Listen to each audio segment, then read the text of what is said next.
Hi friends, welcome to Sri Haribaba vlogs. అందరూ ఎలా ఉన్నారు? నేనైతే చాలా చాలా బాగున్నానండి. ఈరోజు మన రెసిపీ వచ్చేసి వెజిటబుల్ సేమియా.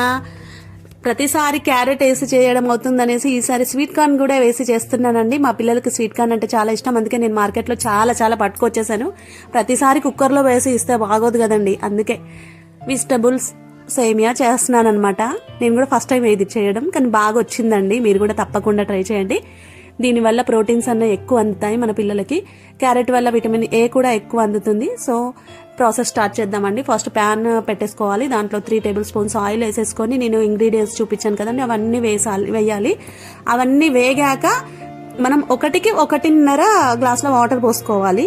నేను 1.5 సేమియా తీసుకుంటున్నా కాబట్టి దానికి 2 గ్లాసుల వాటర్ అయితే సరిపోతుంది.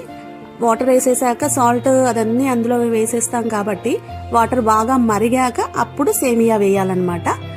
సేమియా ఉడికే వరకు మనము మూతేం పెట్టక్కర్లేదండి, అలాగే ఉడుకుతూ ఉంటుంది. వాటర్ బాయిల్ అయిపోయి విడివిడిగా వస్తుంది. 1.5 పోస్తే గనక మనము వాటర్ ఎక్కువ పోస్తే మెత్తబడిపోతుంది, అలా బాగోదు.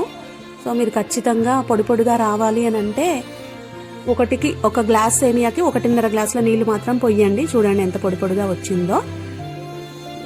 నేనైతే ఇక్కడ రోస్టెడ్ సేమియా వాడుతున్నాను. మీరు మామూలు సేమియా వాడేటట్టయితే కనుక కొంచెము ఆయిల్లో రోస్ట్ చేసుకోండి, లేదంటే నార్మల్గా డ్రై రోస్ట్ చేసినా సరిపోతుంది. చూడండి సేమియా రెడీ అయిపోయింది. మా పిల్లలకు లంచ్ కోసం రెడీ చేశాను. నేనైతే డ్రై ఫ్రూట్స్ పొడితోటి పెట్టాను అనమాట. By bye friends.